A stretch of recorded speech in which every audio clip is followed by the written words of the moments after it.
comment la conversion écologique peut habiter notre conversion pastorale ou, symétriquement, comment l'écologie intégrale peut aujourd'hui concrètement nourrir nos efforts missionnaires, y prendre chair. Quel lien, au fond, entre la conversion pastorale à laquelle le pape nous invite, à laquelle nos papes nous invitent déjà en parlant de la nouvelle évangélisation, et puis l'écologie intégrale, conversion à l'écologie intégrale, ce que nous partageons pour une grande part aussi avec d'autres militants écologistes. Nous reviendrons sur le mot intégral. Alors, est-ce que nos paroissiens, y compris les jeunes, s'y retrouvent bien, voient cette relation, y compris nos cathos, nos chrétiens, militants écolos? Je crois qu'il faudrait qu'on revienne tout simplement d'abord à nos expériences, et j'en profite pour remercier beaucoup les témoignages et les conférences qui ont précédé la mienne. C'est important, je crois que c'est à partir de nos expériences que nous pourrons réellement faire ce lien qui n'est pas évident, encore une fois, pour nos paroissiens de base. Je veux bien que nos communautés paroissiales deviennent des lieux de communion.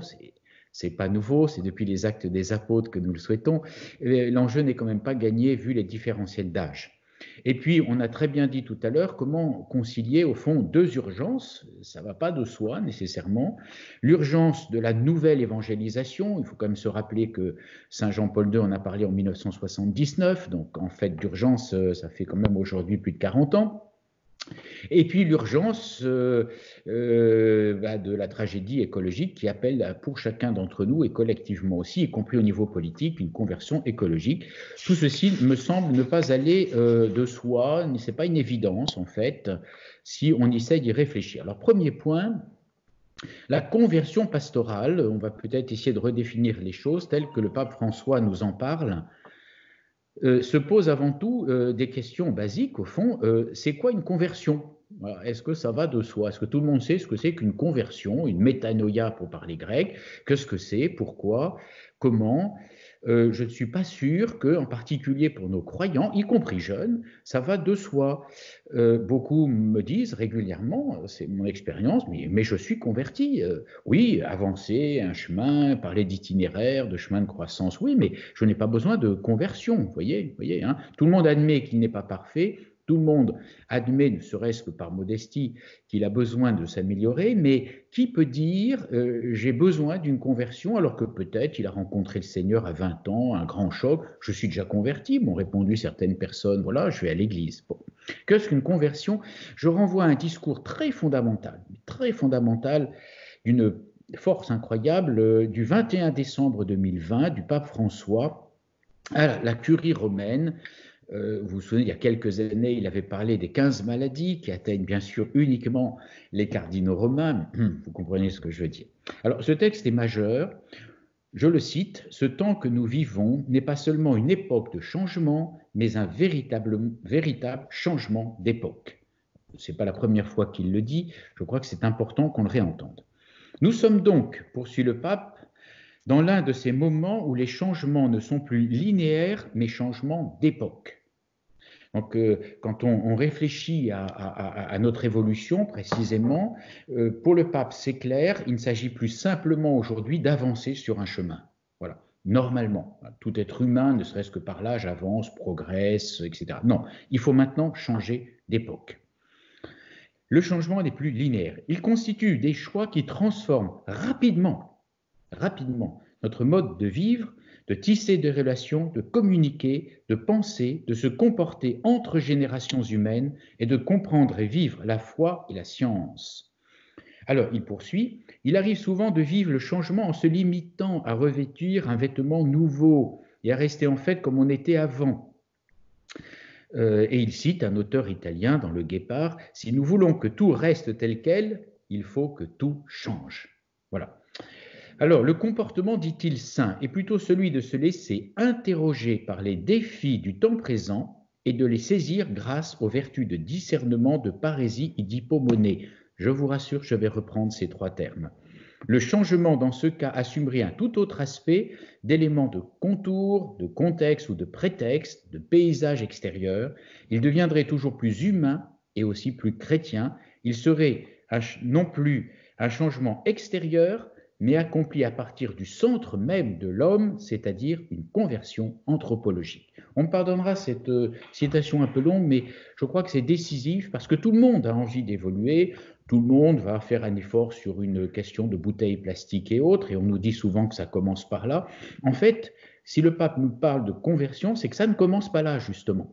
Ça commence d'abord par un changement intérieur très profond, et à partir de ce changement, alors, tout va découler, non pas sur des transformations extérieures, mais sur des choses beaucoup plus fondamentales. Donc on voit bien que lorsque le pape parle de conversion, qu'elle soit écologique, pastorale, missionnaire, etc., il s'agit d'un changement profond, le cœur, vital, peut-être brutal, durable et fécond.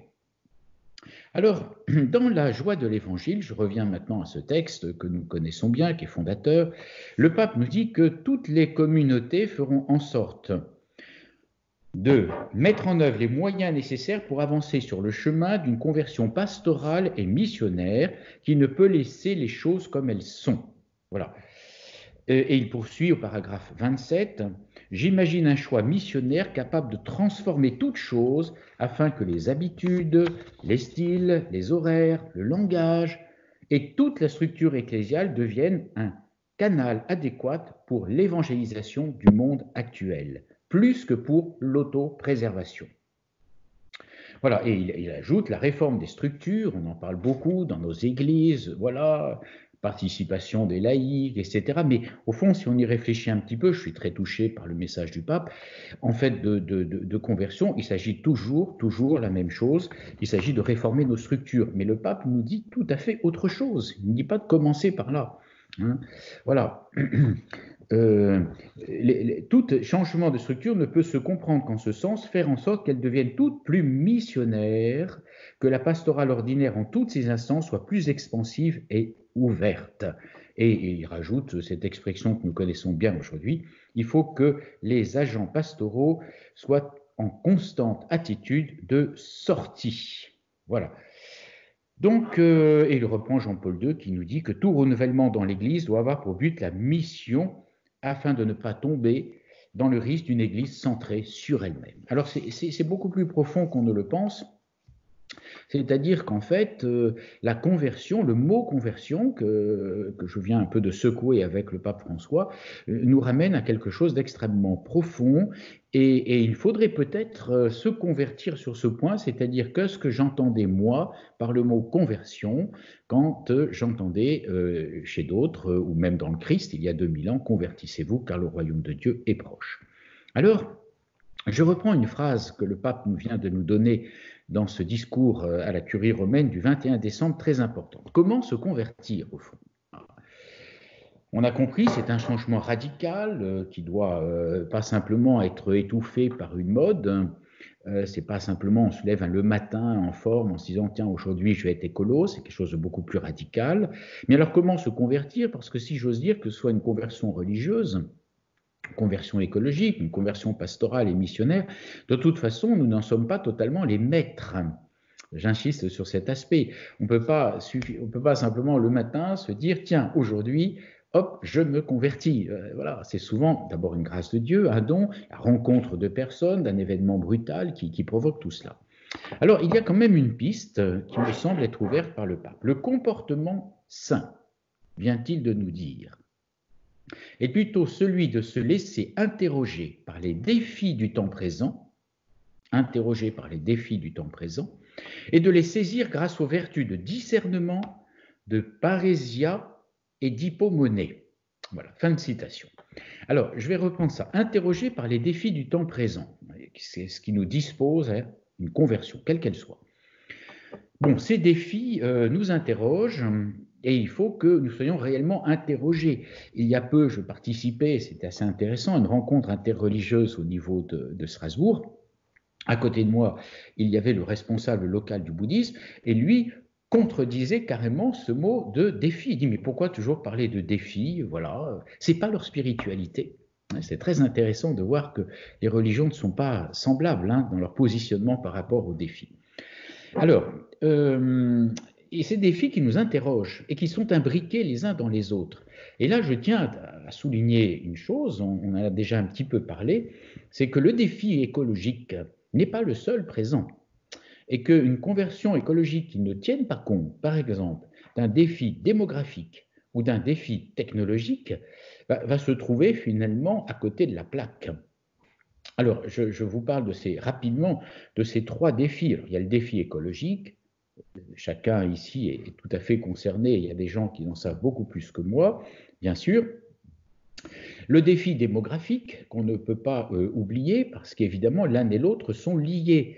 Évidemment, quand il y avait au temps du Paléolithique, on estime à peu près à quelques centaines de milliers ou 1 million de personnes sur le globe terrestre, on se doute bien que le rapport de l'homme à la création n'était pas tout à fait le même que celui vers lequel nous allons de façon certaine, scientifique, les démographes le disent, en 2050, c'est-à-dire dans 30 ans, une génération, il y aura environ 10 milliards d'hommes sur Terre. Et ça, c'est clair, c'est prouvé, on va dire entre 9,5 milliards et 10,5 milliards. En gros, 10 milliards d'hommes sur Terre.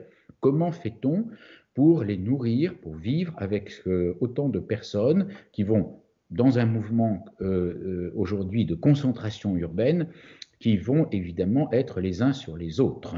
Et bien sûr, on peut rêver de Mars, mais on n'y est pas. Et puis, troisième défi qu'il ne faut pas du tout nier, parce qu'il est programmatique, c'est-à-dire il est pensé, il est théorisé par nos grands GAFA, nos grandes entreprises, c'est le défi que j'appelle technologique. Alors, on évoque des mots, je ne fais que les évoquer, l'intelligence artificielle, voilà, la robotique. Mais cette technologie, quand elle est appliquée à l'homme, c'est les technobiologies, c'est tout le transhumanisme. Voilà, ce sont des défis considérables, augmentés. Certains diront diminués au plan spirituel, mais avec des capacités augmentées. On ne peut pas aujourd'hui oublier qu'il y a aussi un défi dans ce sens. Défi sur lequel on injecte des milliards, des dizaines de milliards de recherches et qui est porté par des entreprises qui non seulement sont technologiques, mais aussi qui pensent les choses, voilà, qui les théorisent. Hein. Voilà, je pense à la religion du transhumanisme. Alors voilà, donc ces trois défis nous interrogent, ils sont imbriqués l'un dans l'autre et je ne crois pas qu'on puisse les séparer complètement. Et puis le pape nous dit qu'il peut y avoir trois vertus pour les saisir. Vertu de discernement, de parésie et d'hypomonée. Alors le discernement, on en a déjà parlé, c'est très intéressant, c'est typique de François. C'est typique de François, c'est-à-dire que il n'y a pas de solution toute faite, il y a un discernement et le discernement est un effort, évidemment. C'est-à-dire qu'il n'y a pas d'évidence, il y a une évidence, évidemment, il n'y a pas de discernement. C'est vrai de la vie personnelle, c'est vrai des enjeux du monde. Voilà. Alors, à part le discernement, il parle de la parésie. La parésie, c'est la parésia, c'est un mot biblique qu'on trouve dans les Actes des Apôtres et qu'on pourrait traduire par un enthousiasme, une espèce d'énergie intérieure. Et la parésia dont nous parle l'évangélisation, c'est évidemment un dynamisme, un enthousiasme pour Dieu et pour le monde. Et ça, il le faut. Donc, c'est vraiment quelque chose à cultiver. C'est-à-dire, on ne peut pas être modéré dans cette question pour relever ces défis hein, et pour se convertir. Et enfin, il y a, ça c'est très intéressant aussi, hein, il a sorti un autre mot grec, l'hypomonée, qui se trouve aussi dans les évangiles et dans la parole de Dieu, en particulier dans l'épître aux Hébreux. Qu'est-ce que c'est que l'hypomonée? C'est le gars qui tient bon, c'est celui qui endure, une espèce de patience devant les événements, et en particulier les événements qui nous dépassent. On peut penser aujourd'hui, bien sûr, naturellement, à ce qui nous arrive, ce fléau de l'épidémie, par exemple. Voilà. Mais ça suppose donc, effectivement, ça rejoint la notion de processus, ça suppose qu'il faut tenir, et tenir dans la difficulté. Il ne faut pas se laisser arrêter. Voilà, l'hypomonée, c'est celui qui est courageux dans la constance et qui endure les choses dans le temps. Voilà les trois vertus que le pape nous invite à avoir pour vivre vraiment cette conversion face aux trois défis qui nous sont posés. Voilà. Alors, c'était mon premier point. Ce que c'est que la conversion, au fond, c'est pas si évident que cela. Mon deuxième point, c'est l'écologie intégrale. Alors, on a cité tout à l'heure de textes magnifiques. Je me demande si l'écologie intégrale pour l'Église Ce n'est pas tout simplement l'annonce de l'Évangile à toute la création. Moi, quand on me parle d'écologie intégrale, je pense assez spontanément à la finale, c'est le dernier texte de l'Évangile selon saint Marc. Je me permets de vous le lire, c'est au chapitre 16. Enfin, après la résurrection, la passion et la résurrection, c'est donc vraiment la finale de saint Marc. Enfin, Jésus se manifesta aux 11 eux-mêmes pendant qu'ils étaient à table. Il leur reprocha leur manque de foi et la dureté de leur cœur parce qu'ils n'avaient pas cru ce qu'il avait contemplé ressuscité. On est bien dans le climat de la résurrection. Puis Jésus leur dit, allez dans le monde entier, allez dans tout le cosmos, pour traduire littéralement, proclamer l'évangile à toute la création. Alors certains commentaires disent toute la création, c'est-à-dire tous les hommes. Je crois que c'est beaucoup plus pertinent. Il aurait pu dire de toutes les nations, comme saint Matthieu, ou de tous les hommes. Les mots existent en grec, ils sont très précis. Allez proclamer l'évangile à toute la créature. Voilà, c'est tout à fait extraordinaire. C'est une espèce d'annonce du salut, de rédemption de tout l'univers. Voilà ce qu'on pourrait déjà, bibliquement parlant, dire de l'écologie intégrale. Alors, je précise que le mot écologie intégrale n'est pas du pape François. Comment l'a-t-il repris? On ne sait pas, qui lui a glissé à l'oreille. C'est un mot qui naît à la fin des années 90 et qui apparaît dans la littérature dans les années 2007-2014. Voilà, et qui est aujourd'hui source de grands débats, il faut le savoir. Tout le monde n'est pas d'accord.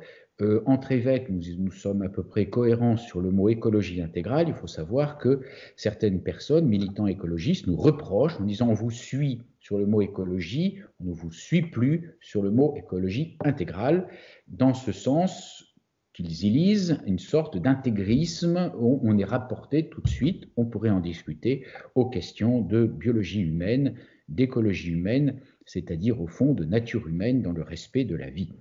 Alors, je voudrais simplement ne pas rentrer dans ces débats, mais et revenir très très brièvement, puisque d'autres, comme Elena l'ont dit, ce que le sens aujourd'hui ecclésial de l'écologie intégrale. C'est donc une écologie, c'est ce que dit le pape dans Laudato Si, dans son 4e chapitre, que je vous invite à relire, qui s'appelle explicitement une écologie intégrale. Paragraphe 137 ou paragraphe 139, je le cite brièvement, nous nous arrêtions pour penser aux diverses composantes d'une écologie intégrale qui a clairement des dimensions humaines et sociales. Voilà, très général, bien sûr. L'écologie sociale, je crois qu'à peu près tout le monde nous suit. L'écologie humaine, c'est plus dans l'écologie intégrale dans sa dimension humaine, c'est déjà plus complexe. Et puis au paragraphe 139, par exemple, il dit les possibilités de solution requièrent une approche intégrale pour combattre la pauvreté, pour rendre la dignité aux exclus et simultanément pour préserver la nature. Donc voilà, on l'a déjà dit, tout est lié, toutes les crises sont liées, sauf que dans la pensée de l'Église, nous parlons aussi de crise humaine, de crise anthropologique, de crise spirituelle, et là, nous ne sommes pas suivis nécessairement par tous les écologistes. Tout est lié. Je crois qu'aujourd'hui, nous portons tous de façon assez difficile, assez complexe, cette attaque par un minuscule ennemi invisible venu de Chine et qui jette à terre l'humanité tout entière. Donc s'il avait besoin aujourd'hui d'une preuve que tout est lié entre le monde, le règne animal, le règne des objets qui peuvent aussi nous contaminer, le règne des hommes, eh bien, nous en sommes persuadés.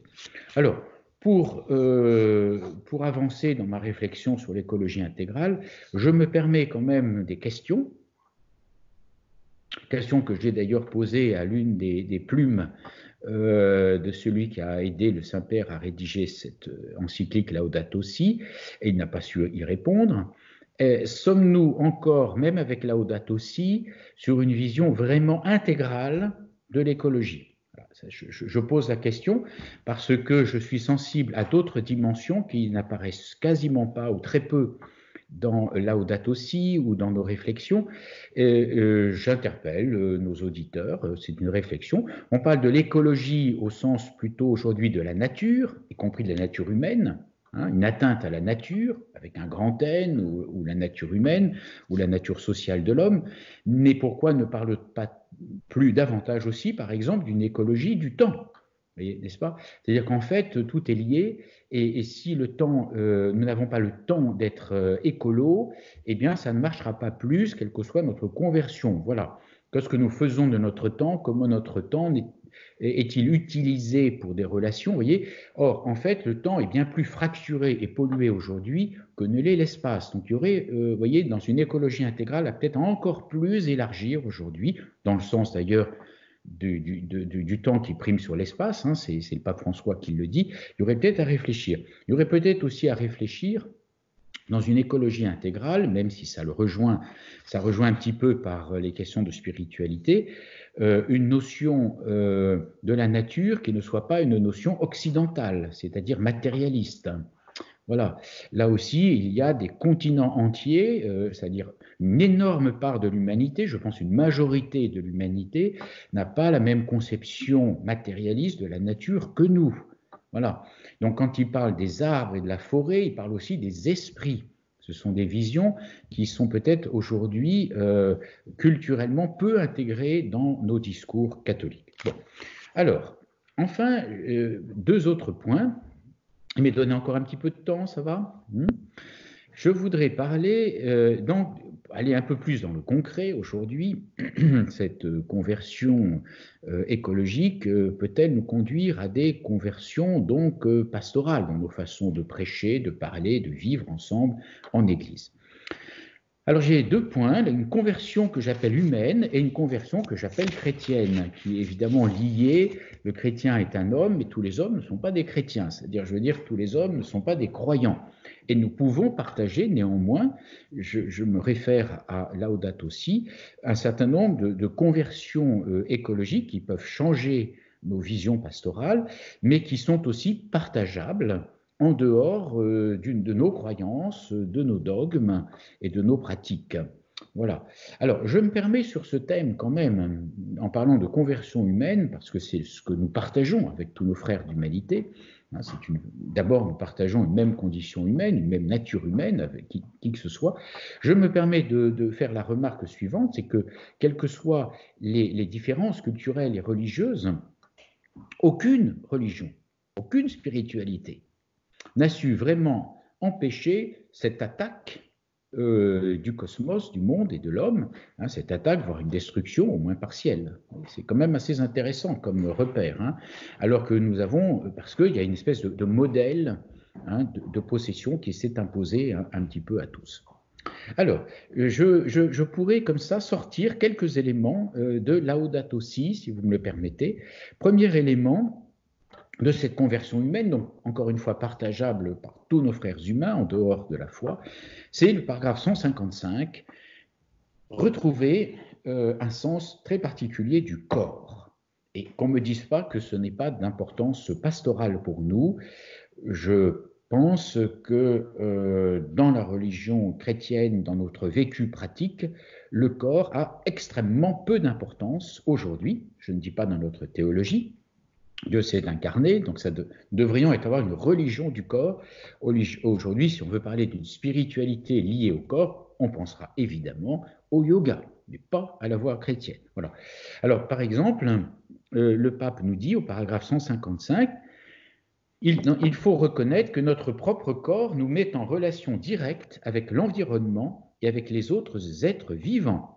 L'acceptation de son propre corps comme don de Dieu est nécessaire pour accueillir et pour accepter le monde tout entier comme don du Père et maison commune. Tandis qu'une logique de domination sur son propre corps devient une logique subtile de domination sur la création.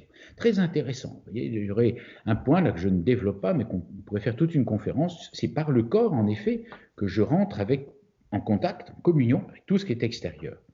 Ce serait intéressant de voir comment dans nos pastorales, par exemple, dans nos éducations à la prière, le corps est impliqué. Le paragraphe 202, beaucoup de choses, dit le pape, doivent être réorientées. Avant tout, l'humanité a besoin de changer. La conscience d'une origine commune, d'une appartenance mutuelle et d'un avenir partagé par tous est nécessaire. Alors ça, c'est le sens profond. C'est la définition même, si vous voulez, du mot solidarité, c'est-à-dire conscience d'une solidarité Ce que nous vivons aujourd'hui avec le coronavirus nous en fait prendre conscience d'une façon massive et extrêmement douloureuse.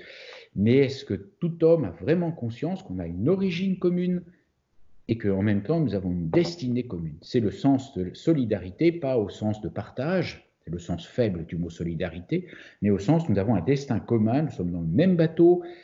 J'aime bien ces petites histoires juives, je ne résiste pas à vous la raconter. Vous savez, il raconte toujours des petites histoires, deux juifs qui sont dans une même petite barque, et puis l'un subitement, pris de folie, commence à faire un trou sous son siège, et l'eau commence à rentrer, et l'autre lui dit, mais tu es fou, qu'est-ce que tu fais?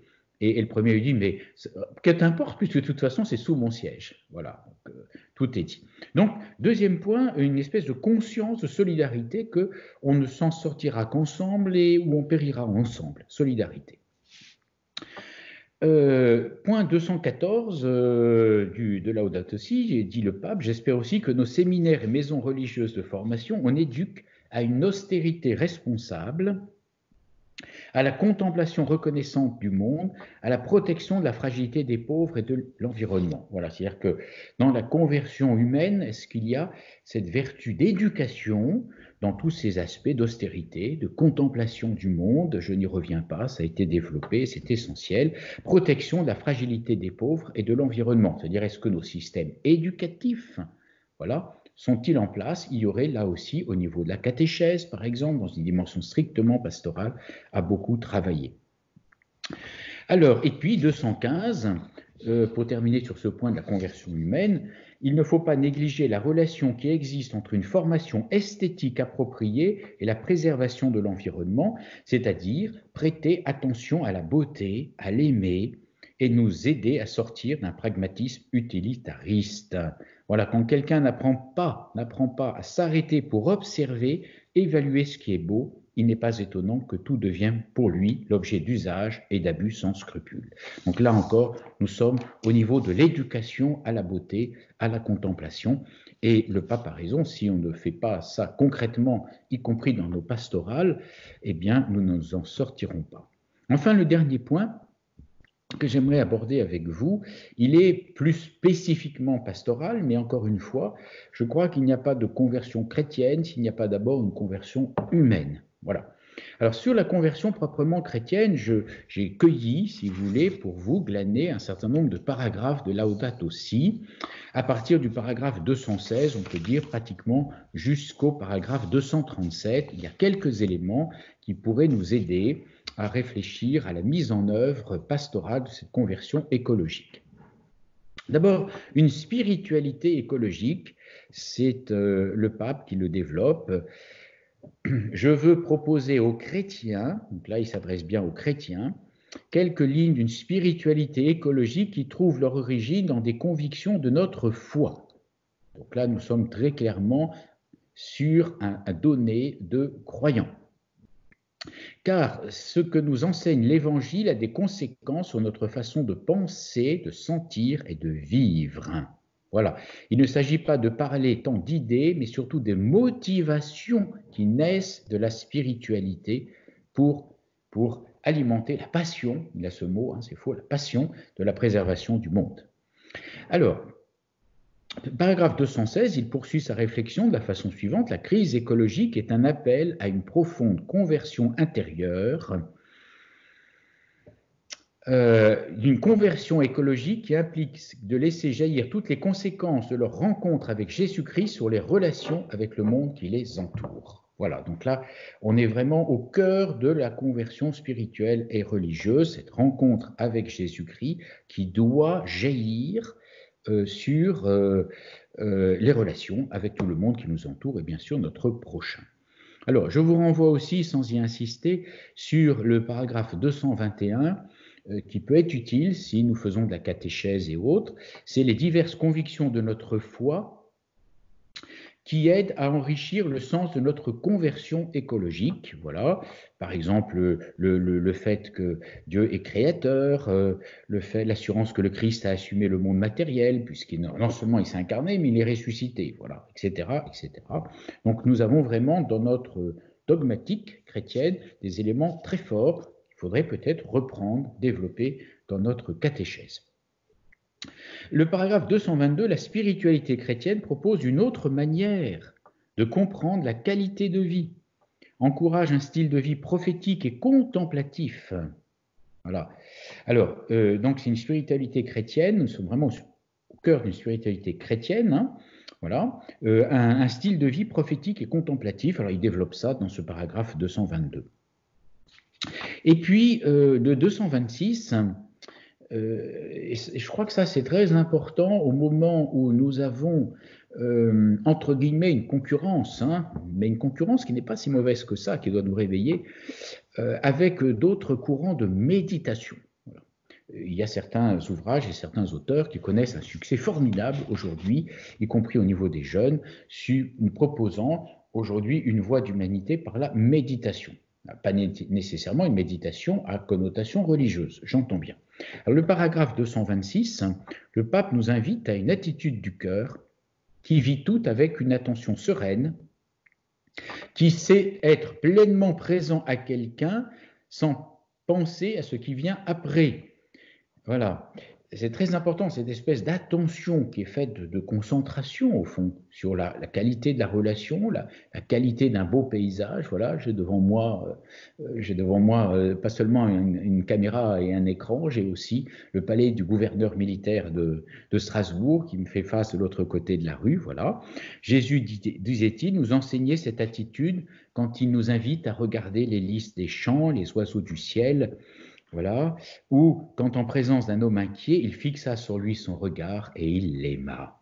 Voilà, pleinement présent. C'est une qualité, en fait, c'est une splendide définition de ce qu'on pourrait appeler la méditation. C'est une espèce de concentration qui n'est pas d'abord une espèce d'effort intellectuel, qui est surtout une attention. Hein. Une grande philosophe qui s'appelait Simone Weil, n'est-ce pas, disait que en fait l'attention pleine, hein, l'attention totale, c'est en fait la prière, tout simplement. Enfin, et c'est mon dernier point, je vous y renvoie très brièvement pour être dans les clous au point de vue horaire. À partir du paragraphe 233 et jusqu'au paragraphe 237, le pape nous invite vraiment à relire nos signes sacramentels et sacramentaux, et en particulier le dimanche. Voilà, donc là, il nous invite, je vous en donne un petit aperçu, lorsqu'il nous invite d'abord à une mystique chrétienne à partir de la création, alors avec un double mouvement que vous trouverez dans notre tradition, il cite Saint Jean de la Croix par exemple, je pourrais vous citer Saint Augustin bien entendu, qui est de partir de l'extérieur, cette attention aux choses, pour aller jusqu'à l'intérieur. Alors ça, c'est un mouvement qui est typiquement de Saint Augustin, hein, Saint Augustin, voilà. À partir de la contemplation, de la beauté de la création, je monte en moi, je réalise que je vois cela, et puis je découvre le Dieu intérieur. Voilà, c'est tout à fait extraordinaire. Et inversement, dans une espèce de mystique inverse, n'est-ce pas, c'est l'expérience, paragraphe 234, de la connexion intime qui existe entre Dieu et tous les êtres. Il sent que Dieu est dans toutes les choses, c'est même une petite feuille. Voilà. Donc, il y a une espèce de communion tout à fait extraordinaire entre le cœur et le monde, habités l'un et l'autre par Dieu. Et puis, il y a le vécu de nos sacrements. Voilà. Notre conversion écologique peut nous conduire à une conversion de notre pastorale sacramentelle. Voilà, c'est paragraphes 235 à 237. Le christianisme ne refuse pas la matière, la corporéité, qui est au contraire pleinement valorisée dans l'acte liturgique, dans lequel le corps humain montre sa nature intime de temple de l'esprit. Et bien sûr, l'Eucharistie, hein, c'est une chose tout à fait extraordinaire, ou du pain, n'est-ce pas, avec cette dimension cosmique de l'Eucharistie sur laquelle le pape insiste beaucoup. Et en d'autres occasions, je vous invite à lire la messe sur le monde, hein, ce fameux texte qu'écrit Teilhard de Chardin. Il l'écrit deux fois. La première fois, c'est dans les tranchées, voilà, puisqu'il a fait toute la guerre dans les tranchées, comme caporal brancardier. Et une deuxième fois, c'est comme chercheur. Il est aux confins de la Mongolie, là-bas, et il n'a pas de pain, il n'a pas de vin pour célébrer la messe. C'est un texte splendide que je vous invite à relire. Vous le trouvez sur Internet, Messe sur le monde. Et puis enfin, et ça, je termine par là parce que je crois que c'est très important, l'insistance du pape, paragraphe 237, sur le dimanche. Voilà, nous sommes vraiment dans le concret. On ne peut pas dire qu'on n'est pas dans le concret. La partie est offerte comme le jour de la purification des relations de l'être humain avec Dieu, avec lui-même, avec les autres, avec le monde. Donc ces 4 relations dont on nous a déjà parlé, le pape nous dit, le dimanche nous est offert pour les purifier, ces relations, et peut-être tout simplement les reconstruire ou les trouver. Voilà quelques éléments que je voulais vous partager sur la conversion, l'écologie intégrale, conversion humaine, conversion chrétienne. Merci à vous.